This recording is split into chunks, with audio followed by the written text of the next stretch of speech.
Music halls. On répète en costume, à l'X. Une pantomime que les communiqués prévoient sensationnelle. Le long des couloirs qui fleurent le plâtre et l'ammoniaque, au plus profond de l'orchestre, abîme indistinct, circulent et se hâtent d'inquiétantes larves. Rien ne marche. Pas fini, le décor trop sombre qui boit la lumière et ne la rend pas. Mal réglés, les jeux de halo du projecteur. Et cette fenêtre rustique enguirlandée de vignes rousses qui s'ouvre de bonne grâce, mais refuse de se clore. Le mime W, surmené, fait sa dame aux camélias, la main sur l'estomac pour contenir une toux rauque. Il tousse à effrayer, il tousse à en mourir, avec des saccades de mâchoire d'un dramatique. Le petit amoureux s'est, dans son trouble, grimé en poivreau, nez rouge et oreilles blafardes, ce pourquoi il s'entend nommer, par l'organe expirant du mime W. Fourneau, cordonnier, et même vaseline. Rien ne marche, rien ne marchera. Le patron est là, sur le plateau. Le gros commanditaire aussi, celui qui ne se déplace que pour les numéros, coûteux. Le compositeur, un grand type mou, qui a l'air de n'avoir d'os nulle part, laissant toute espérance à dégoter, derrière un portant, le chaudron des répétitions, le piano exténué aux sonorités liquides de Mustel, et se nettoie les oreilles, comme il dit, avec un peu de Debussy. Mes longs cheveux descendent jusqu'au bas de la tour. Quant aux musiciens de l'orchestre, ils s'occupent, à coup sûr, d'améliorer en France la race chevaline. De la contrebasse à la flûte, le jockey circule. « Et Madame Loquette !» s'écrie le patron nerveux. « On ne la voit pas souvent. »« Son costume n'est pas prêt !»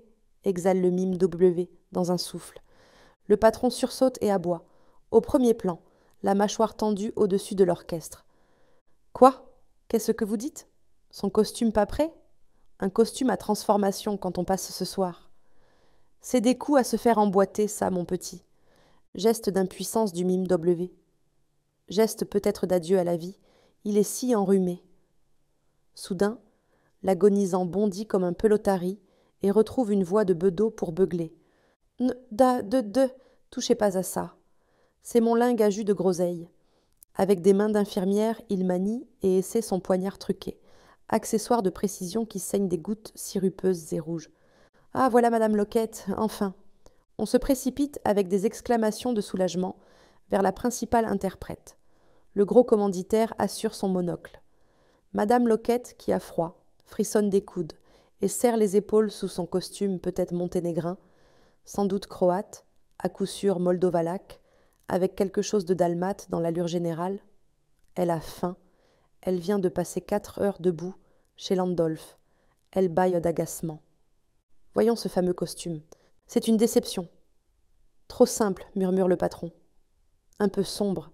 Laisse tomber le gros commanditaire. L'auteur de la musique, oubliant Péléas, s'approche, onduleux et désossé, et dit pâteusement. C'est drôle, je ne le voyais pas comme ça. Moi, j'aurais aimé quelque chose de vert, avec de l'or, et puis avec un tas de machins qui pendent, des fourbis, des édipoifs, quoi. Mais le mime W, enchanté, déclare que ce rouge-rose fait épatamment valoir les feuilles mortes et les gris de sa défroque de contrebandier. Madame Loquette, les yeux ailleurs, ne répond rien et souhaite seulement de toutes les forces de son âme un sandwich au jambon, ou 2, ou 3, avec de la moutarde. Silence soucieux. Enfin, soupire le patron. Voyons le dessous. Allez-y, W. Prenez votre scène au moment où vous lui arrachez sa robe.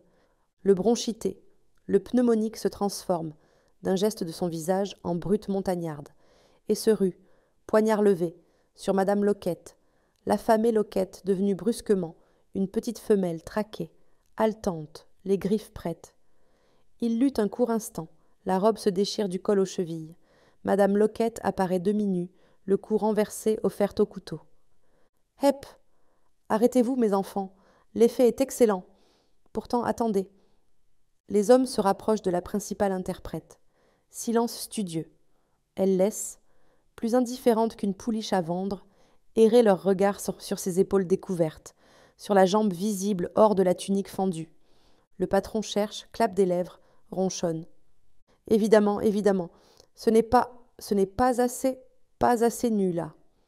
La pouliche indifférente tressaille comme piquée par un taon. Pas assez nu. Qu'est-ce qu'il vous faut? Eh, il me faut. Je ne sais pas, moi. L'effet est bon, mais pas assez éclatant. Pas assez nu. Je maintiens le mot. Tenez, cette mousseline sur la gorge, c'est déplacé, c'est ridicule, c'est engonçant. Il me faudrait. Inspiré, le patron recule de 3 pas, étend le bras, et d'une voix d'aéronaute quittant la terre, lâchez un sein, crie-t-il. Même cadre. On répète la revue. Une revue comme toutes les revues. C'est l'internement, de 1 à 7 heures, de tout un pensionnat pauvre et voyant, bavard, empanaché, grand chapeau agressif, bottines dont le chevreau est gratigné bleui, jaquette mince qu'on réchauffe d'un tour de cou en fourrure. Peu d'hommes. Les plus riches reluisent d'une élégance boutiquière. Les moins fortunés tiennent le milieu entre le lad et le lutteur. Quelques-uns s'en tiennent encore au genre démodé du rapin d'opérette. Beaucoup de cheveux et peu de linge, mais quel foulard! Tous ont, en passant de la rue glaciale au promenoir, le même soupir de détente et d'arrivée, à cause de la bonne chaleur malsaine que soufflent les calorifères. Sur le plateau, le chaudron des répétitions fonctionne déjà, renforcé, pour les danses, d'un violon vinaigré. 13 danseuses anglaises se démènent, avec une froide frénésie. Elles dansent, dans cette demi-nuit des répétitions, comme elles danseront le soir de la générale, ni plus mal, ni mieux. Elles jettent vers l'orchestre vide le sourire enfantin, l'œil aguicheur et candide dont elles caresseront, à la première, les avant-scènes. Une conscience militaire anime leurs corps grêles et durs, jusqu'à l'instant de redevenir, le portant franchi, des enfants maigres et gais, nourris de sandwichs et de pastilles de menthe. Au promenoir, une camaraderie de prisonnières groupe les petites marcheuses à 3 louis par mois, celles qui changeront 6 ou 8 fois de costume au cours de la revue. Autour d'un guéridon de bar, elles bavardent comme on mange, avec fièvre, avec gloutonnerie. Plusieurs tirent l'aiguille et raccommodent des nippes de gosses. L'une d'elles séduit par sa minceur androgyne. Elle a coiffé ses cheveux courts d'un feutre masculin, d'une élégance très rat-mort. Les jambes croisées sous sa jupe étroite, elle fume et promène autour d'elle le regard insolent et sérieux d'une mademoiselle de Maupin. L'instant d'après, sa cigarette finie, elle tricote, les épaules basses, une paire de chaussons d'enfant. Pauvre petite Maupin de Montmartre, qui arbore un vice saillant comme on adopte le chapeau du jour. Qu'est-ce que tu veux? On n'a pas de frais de toilette, avec 2 galures et 2 costumes tailleurs? Je fais ma saison. Et puis, il y a des hommes qui aiment ça. Une boulotte camuse aux yeux luisants, costaude, courtaude, coude d'une main preste et professionnelle, en bavardant âprement. Ils vont encore nous coller une générale à 00h30, comme c'est commode. Moi que j'habite au Lion de Belfort, parce que mon mari est ouvrier serrurier. Alors, vous comprenez, la générale finit sur les 3h30, peut-être 4 heures, et je suis sûre de rentrer sur mes pattes, juste à temps pour faire la soupe à mon mari, qui s'en va à 5h30, et puis après les 2 gosses qu'il faut qu'ils aillent à l'école. Celle-ci n'a rien d'une révoltée d'ailleurs. Chaque métier a ses embêtements, n'est-ce pas? Dans une baignoire d'avant-scène, un groupe coquet, emplumé, fourré, angora, s'isole et tient salon. Il y a la future commère et la diseuse, engagée pour 3 couplets, et la petite amie d'un des auteurs, et celle du gros commanditaire. Elles gagnent toutes entre 300 et 2000 francs par mois, mais on a des renards de 200 louis et des sautoirs de perles. On est pincé, posé, méfiante. On ne joue pas à l'artiste, oh Dieu non, on ne parle pas de métier. On dit, moi j'ai eu bien des ennuis avec mon auto. Moi je n'irai pas à Monte-Carlo cet hiver, j'ai horreur du jeu. Et puis, après la revue, je serai si contente de me reposer un peu chez moi, de ne pas sortir le soir. Mon ami adore la vie de famille. Nous avons une petite fille de 4 ans qui est un amour. Ici, comme à côté, l'enfant se porte beaucoup, légitime ou non. J'entends. L'institutrice de bébé, mon petit Jacques qui est déjà un homme, ma chère. L'une d'elles renchérit et avoue modestement 4 garçons. Ce sont des cris, des exclamations d'étonnement et d'envie. La jeune pondeuse, fraîche comme une pomme, se rengorge avec une moue d'enfant gâté. En face d'elle, la plus jolie de toutes Médites, les doigts taquinant son lourd collier de perles irisées, et fixe dans le vide un regard bleu-mauve, d'une nuance inédite et sûrement très coûteuse. Elle murmure enfin « Ça me fait songer que je n'ai pas eu d'enfant depuis 2 ans. Il m'en faut un pour dans 14 mois. » Et comme on rit autour d'elle, elle s'explique paisible. « Oui, dans 14 mois. Ça me fera beaucoup de bien. Il n'y a rien qui dépure le sang comme un accouchement. C'est un renouvellement complet. On a un teint. Après.